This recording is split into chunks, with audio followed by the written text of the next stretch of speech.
Super star Krishna ఒక positive thinking ఉన్నటువంటి person.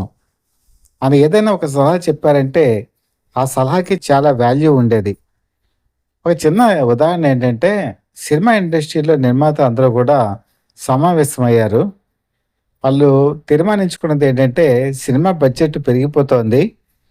మనం ఎలాగైనా సరే హీరోల రెమ్యునరేషన్ కూడా తగ్గించుకోవాలి. వాళ్ళు కూడా మనకి కోఆపరేట్ చేయాలని ఒక తీర్మానించుకున్నారు.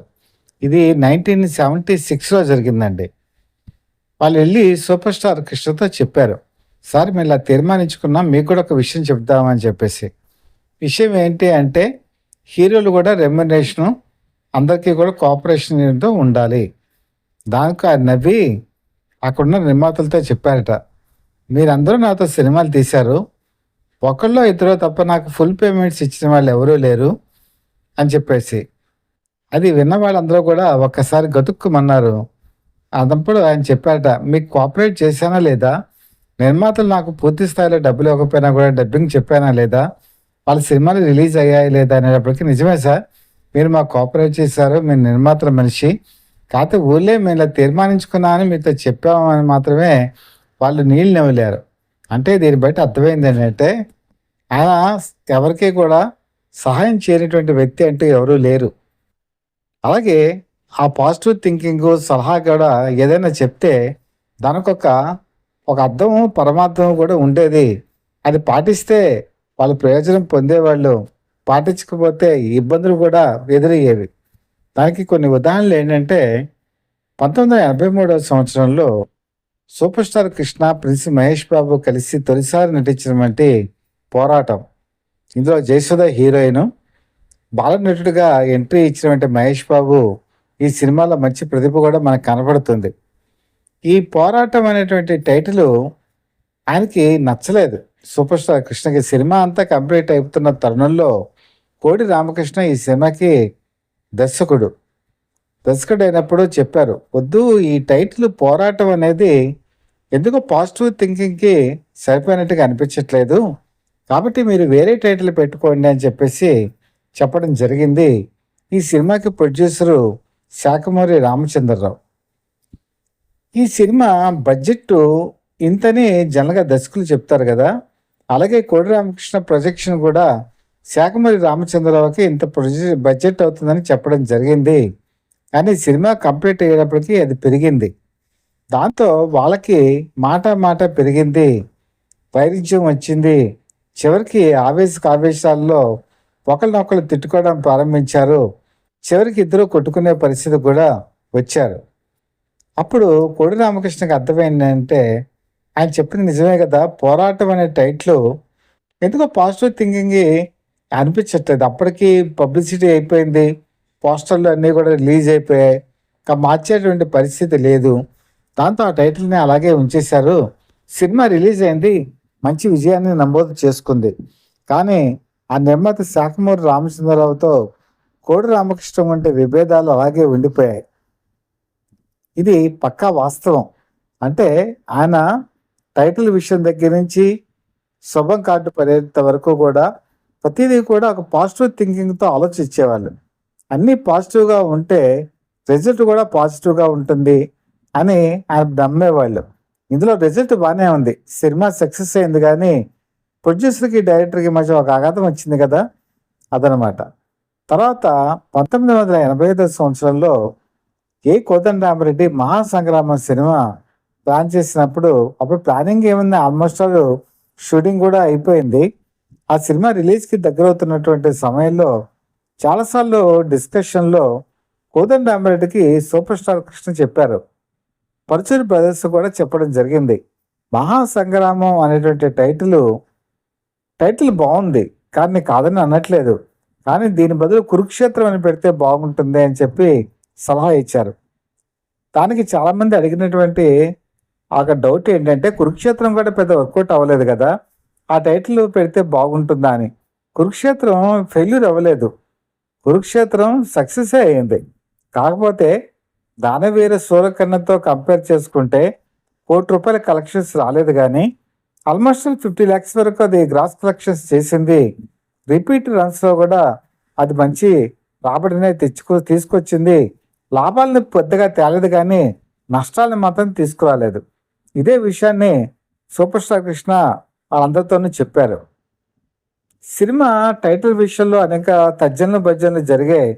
చివరికి నిర్మాత కానీ, దర్శకుడు కానీ, పరుచూరి బ్రదర్స్ కానీ మహాసంగ్రామం టైటిల్నే ఖరారు చేసి రిలీజ్ చేశారు.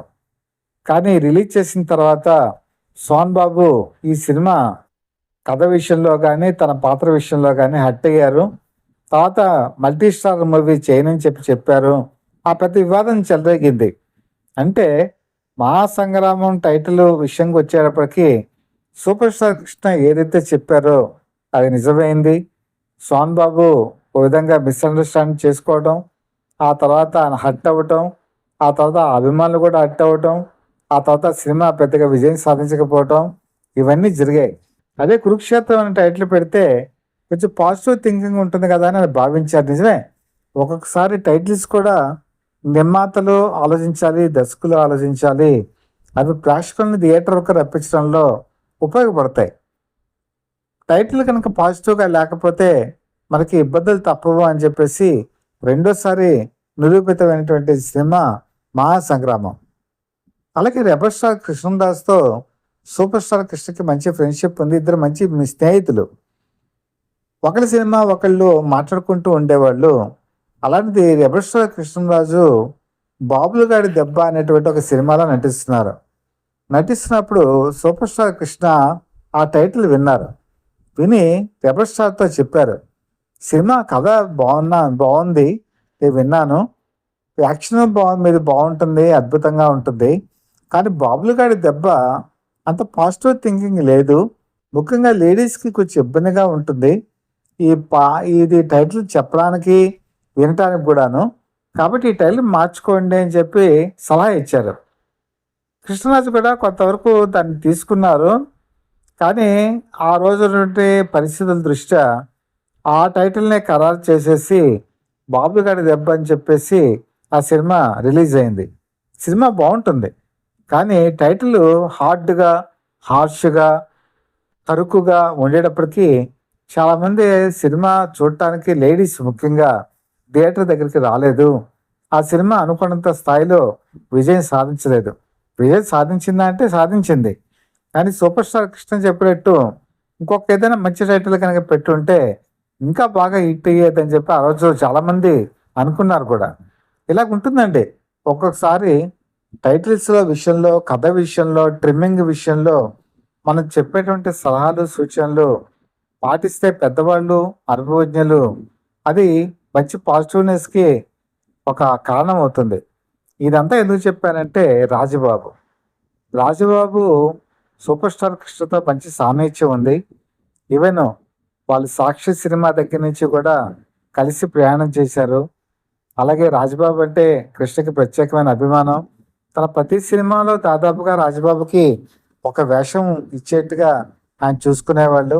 చాలా సినిమాల్లో రాజబాబు మంచి క్యారెక్టర్స్ చేశారు. ముఖ్యంగా సాకార్ ఎక్స్ప్రెస్ సినిమాలో అయితే రాజబాబు యాక్షన్ అద్భుతంగా ఉంటుంది. ఒకసారి ఎవరైనా చూడండి. అందులో ఒక విధంగా చెప్పాలంటే మనకు నవ్వు వస్తుంది, ఒక విధంగా అతని ఆ యాక్షన్ కూడా సినిమాకి విజయానికి దోహదపడింది. ఇల్లు ఇల్లాలు, అత్తలు కోడళ్ళు ఇలాంటి సినిమాలో కూడా రాజబాబు నటన చాలా పూర్తి స్థాయిలో ఉంటుంది. ఇలాంటి రాజబాబు ఒక విధంగా చాలా మంచి స్నేహితుడు, ఒక విధంగా మంచి కుటుంబ సభ్యుల్లాగా ఆయనతో కలిసిపోయారు. వాళ్ళిద్దరూ కూడా చాలా అన్యోన్యంగా ఉండేవాళ్ళు. అలాంటిది రాజబాబు కొంత దారి తప్పుతున్నప్పుడు కూడా ఆయన సలహాలు, సూచనలు ఇచ్చారు. ఎందుకంటే రాజబాబు సన్నగా ఉన్నప్పుడు బీరు కనుక తాగితే లావు అవుతారని కొంతమంది చెప్పడంతో ఆయన బీరు తాగడం మొదలుపెట్టారు. నెమ్మదిగా ఆల్కహాల్ అనేది ఎక్కువైపోయింది. ఇది గమనించినటువంటి సూపర్ స్టార్ అనేక మార్లు చెప్పారు, తాగడం తప్పు కాదు, కానీ లిమిట్ దాటి వెళ్తేనే ఆరోగ్యానికి ఇబ్బంది అని చెప్పినా కూడా రాజబాబు సినిమాలు పెరిగాయి, ఆల్కహాల్ కన్సంప్షన్ కూడా పెరిగింది. అదే సమయంలో 1974లో రాజబాబు ఎవరికి వారే యమునా తీరి అనే సినిమాలో దాసరి నారాయణరావు దర్శకత్వంలో నటించడం జరిగింది. ఆ సినిమాకి కథను కూడా ఇచ్చింది రాజబాబే. కొంతవరకు ఆ సినిమాలో స్లీపింగ్ పార్ట్నర్‌గా డబ్బులు గూడా పెట్టుబడి పెట్టారని ఆ రోజుల్లో వార్తలు గూడా వచ్చాయి. ఈ సినిమా తీసినప్పుడు ఎవరికి వారు యమునా తీరే కొంత వేదాంత ధోరణిలో ఉంటుంది. టైటిల్ కూడా ఎవరికి వారే యమునా తీరే. ఈ సినిమా రిలీజ్ అయిపోయిన తర్వాత కృష్ణ రాజ్‌బాబుతో చెప్పారు. "ఎందుకు ఇలాంటి వేదాంత ధోరణిలో ఉండేటువంటి సినిమాలు పెడుతున్నారు? పెట్టుబడి కూడా పెట్టినట్టు నాకు తెలిసొచ్చింది. మీకు ఎప్పుడు కూడా సినిమాల జోలికి పోవద్దు." అంటే యాక్చువల్‌గా ఎవరికి వారే యమునా తీరే ఫ్లాప్ సినిమా కాదు. బానే ఆడింది. కానీ గొప్ప సూపర్ హిట్ కాకపోయినా కూడా విజయవంతమైన సినిమానే. కానీ ముందుగానే హెచ్చరించారు. సినిమా నిర్మాణం వద్దు. వేదాంత ధోరణిలో సినిమాలకి, దీనికి మిళితం చేయొద్దు అని చెప్పి ఆయన సలహా ఇచ్చారు. అయితే 1976లో రాజబాబు ఒక సినిమా తీశారు. 'మనిషి రోడ్డున పడ్డాడు.' ఈ cinema lead role Rajbabu, Ranganath ఇలాంటి వాళ్ళున్నారు. ఈ సినిమా టైటిల్ పెట్టినప్పుడే సూపర్ స్టార్ కృష్ణ వాహిని స్టూడియోలో షూటింగ్‌లో ఉన్నప్పుడు రాజబాబుకి చెప్పారు. "టైటిల్ బాగుండలేదు. అది మార్చండి. 'మనిషి రోడ్డున పడ్డాడు' అనేది పాజిటివ్ థింకింగ్ కాదు. Negative thinking. అది ముందుగానే పరాజయాన్ని సూచిస్తుంది. మీరు నిర్మాతగా ఉన్నారు. మీరని ఇక్కడ మనం అనుకుంటున్నాం కానీ వాళ్ళు నువ్వు అనే అనుకునేవాళ్ళు. నువ్వు నిర్మాతగా ఉన్నావు. ఇది భారీ నష్టాన్ని తీసుకురావచ్చు" అని చెప్పేసి సలహా చెప్పారు. అయితే రాజబాబు ఆ సలహాని పక్కన పెట్టారు. పెట్టి 'మనిషి రోడ్డున పడ్డాడు' అనే టైటిలే ఖరారు చేసి సినిమా రిలీజ్ చేయడం జరిగింది. నిజంగా ఆ సినిమా రాజబాబు జీవితాన్ని అతలాకుతలం చేసేసింది. అంతవరకు సంపాదించిన తన సొమ్ము చాలా వరకు పెట్టుబడులు పెట్టి ఈ సినిమాలో కోల్పోవడం జరిగింది. తర్వాత ఓ పక్కన తనకున్నటువంటి ఆల్కహాల్ కన్జంప్షన్ పెరిగిపోవటం, సినిమాలు తగ్గిపోవటం, అలాగే ఆర్థికంగా కొంచెం ఇబ్బందులు ఎదురు రావటం, కొన్ని ఆస్తులు ఫిక్స్డ్ రూపంలో ఉండిపోవటం, అదే టైంలో భార్య, పిల్లలు ఆయనతో విభేదించి చిన్నపిల్లలే అండి. వాళ్ళు అమెరికా వెళ్ళిపోయారు. ఇప్పుడు అమెరికాలో వాళ్ళ పిల్లలు చాలా ఉన్నత స్థాయిలో ఉన్నారు. ఆ రోజు వాళ్ళు మాత్రం అమెరికా ఆవిడ వెళ్ళిపోయారు వాళ్ళ వైఫు. దాంతో పూర్తిగా ఒంటరైపోయారు. ఓ పక్కన తమ్ముడు చిట్టిబాబు, అనంత్ వీళ్ళందరూ కూడా మంచి స్థాయిలో ఉండి ఆదరించేటువంటి పరిస్థితి ఉన్నా కూడా ఎలాగైనా భార్య పిల్లలనేది ఎవరు పోడ్చలేనటువంటి లోటు. దాంతో ఆయన సినిమాలు తగ్గిపోవటం, ఈ లిక్కర్ కన్జంప్షన్ పెరిగిపోవటం, ఆరోగ్యం దెబ్బతినటం, ఇంకా అనారోగ్యంలోకి వెళ్ళిపోవటం, ఇవన్నీ కూడా కారణాలయ్యాయి. అదే సమయంలో 'భోగిమంటలు' సినిమా సూపర్ స్టార్ కృష్ణ 1981లో ఇప్పించారు. అలాగే దాసరి నారాయణరావు కూడా ఆయనకి చేదోడువాదోడుగా ఉన్నారు. ఆర్థిక పరంగా కాదండి. కేవలం ఆయనకి ఆర్థిక పరంగా ఇబ్బందులేమి లేవు రాజబాబుకి. రాజబాబుకి ఏంటంటే ఉన్న ఆస్తులు ఫిక్స్డ్ రూపంలో ఉండిపోవటం, తర్వాత ఏంటంటే చేతిలో లిక్విడిటీ లేకపోవటం, అలాగే లిక్కర్ కన్జంప్షన్ పెరగటం, అనారోగ్యం.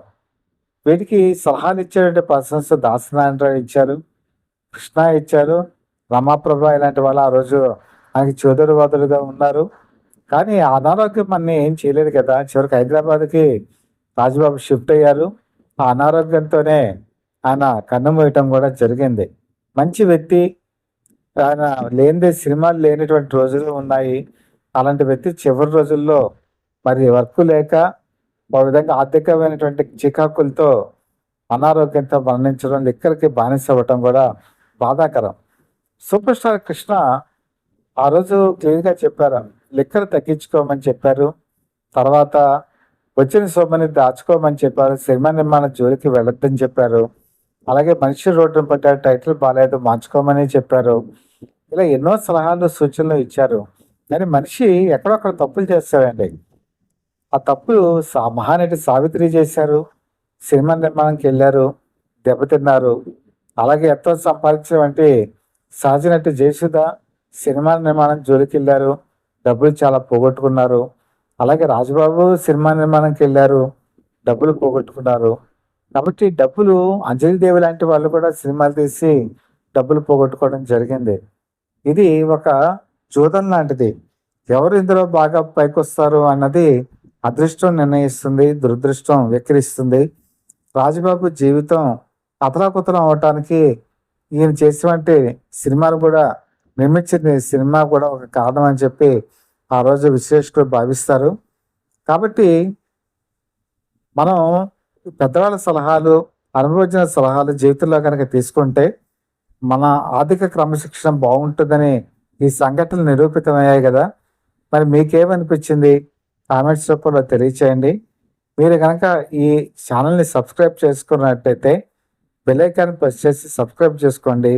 మీ సబ్స్క్రిప్షన్ మాకు ఫుల్ ఎనర్జీని మాకు ఒక మోటివేషన్ కూడా ఇస్తుందని మనస్ఫూర్తిగా నమ్ముతూ, మీ మిత్రుడు, శ్రేయోభిలాషి, సత్యావత people live TV chief editor DVSS Krishnaprasad.